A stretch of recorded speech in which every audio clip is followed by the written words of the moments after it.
Praise the lord. నీతిమంతుడైన యేసు క్రీస్తు ప్రభుల వారికి స్తుతి స్తోత్రములు కలుగునుగాక. నీతిమంతులుగా మార్చబడిన మీ అందరికీ నా ప్రేమ వందనములు. ఈ దినపు యేసయ్య జీవపు మాట 34వ కీర్తన 17వ చరణం. నీతిమంతులు మొర్రపెట్టగా యెహోవా ఆలకించును. యేసయ్య కలువరి శిలువ రక్తముతో కడగబడి పాప క్షమాపణ నిమిత్తము బాప్తీసం పొంది ఆత్మచేత కడగబడి పరిశుద్ధపరచబడి ఆయనను నమ్మి నీతిమంతులుగా మార్చబడిన వారలారా, మన యేసయ్య నీతిమంతుడు, నీతిని ప్రేమించువాడు, నీతిని అనుసరించు వారిని ప్రేమించే దేవుడు, నీతిమంతుల కొరకు వెలుగును విత్తిన దేవుడు. అంత మాత్రమే కాక ఆయన ప్రార్థన ఆలకించే దేవుడు, మనవుల ధ్వని విజ్ఞాపనముల ధ్వని ఆలకించేవాడు, మొర్రపెట్టగా ఉత్తరమిచ్చే దేవుడు. మనము చేసే ప్రతి ప్రార్థనలు ప్రతి విన్నపములు ప్రభు ఆలకించున్నట్లుగా ఆయన దృష్టికి అంగీకారముగా మార్చబడి మనకు ప్రతిఫలము వచ్చునట్లుగా నీతిమంతులమై మొర్రపెట్టెదము. నీతిమంతుల ప్రార్థన వైపు ఆయన కన్నులు చూచుచున్నవి, ఆయన చెవులు ఆలకించుచున్నవి. కరములు చాచి కార్యములు చేయగలిగిన సర్వశక్తి కలిగిన దేవుడు. నీతిమంతుని విజ్ఞాపన మనఃపూర్వకమైనదై బహుబలము గలదై ఉండును.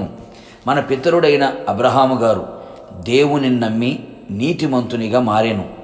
తాను తన కుటుంబము కొరకు, తన పిల్లవాడి భవిష్యత్తు కొరకు ఆయన సన్నిధిలో బ్రతకను అనుగ్రహించమని మనవి చేయగా ఆయన ఆలకించి ఆశీర్వదించి సంతానాభివృద్ధిని కలుగు చేసి అత్యధికముగా అతనిని విస్తరింపచేసెను.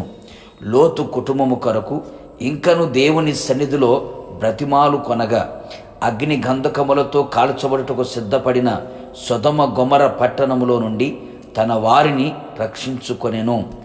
అలాగే మన జీవితంలో మనము చేసిన ప్రార్థనలన్నీ ఆయన ఆలకించి ఆశ్చర్యమైన కార్యము జరిగించున్నట్లు నీతిమంతులమై నీతిమంతుల స్వభావములు కలిగిన వారమై ప్రార్థించెదము. నీతిమంతులైన వారు ఆయన మందిరములో నాటబడిన వారై ఉంటారు. ఆయన ఎల్లప్పుడూ కృతజ్ఞతాస్తుతులు చెల్లించుచూ ఉంటారు. ఆయనను బట్టి సంతోషించుచూ ఉంటారు. వారి గుడారములో రక్షణ గూర్చిన సునాదములు వినపడుచూ ఉంటాయి. ధైర్యము కలిగి ఉండెదరు, విశ్వాసము కలిగి పరిశుద్ధులై ఉండెదరు.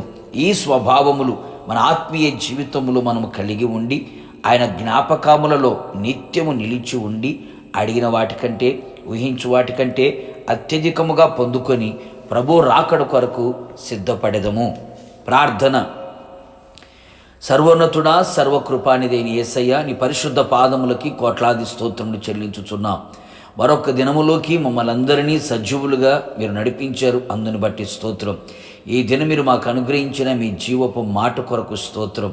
అవును ప్రభా, మా ప్రార్థనలన్నీ ఆలకించబడి అంగీకరించబడి ఆశ్చర్యమైన కార్యములు మా జీవితంలో చూచున్నట్లుగా మేము నీతిమంతులుగా మారాలని, నీతిమంతుల స్వభావాలు ధరించుకోవాలని మీరు తెలియపరిచారు. నిశ్చయముగా మేమంతా మీ రక్తముతో కడగబడి బాప్తీసం పొంది ఆత్మచేత కడగబడి నీతిమంతులుగా మార్చబడి ప్రార్థన చేయుచు మిమ్మల్ని స్తుతించుచు పరిశుద్ధమైన జీవితము కలిగిన వారమై మందిరంలో నాటబడిన వారమై ప్రభా సింహం వలె ధైర్యముగా ఉంటూ స్వభావాలన్నీ కూడా మాలో కలిగి జీవించుచు మీరు రాకడకు సిద్ధపడడానికి సహాయం చేయండి. నిశ్చయముగా మేము చేసిన ప్రతి మనవిని మీరు ఆలకించి రాబోయే దినములలో మీరు కార్యము ప్రారంభించినందుకై, ఇప్పుడే అట్టి కార్యమును ప్రారంభించినందుకై కృతజ్ఞతాస్తుతులు చెల్లిస్తూ యేసు నామములో అడుగుచున్నాను తండ్రి, ఆమేన్.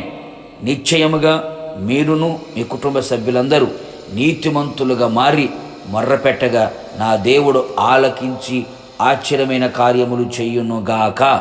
God bless you.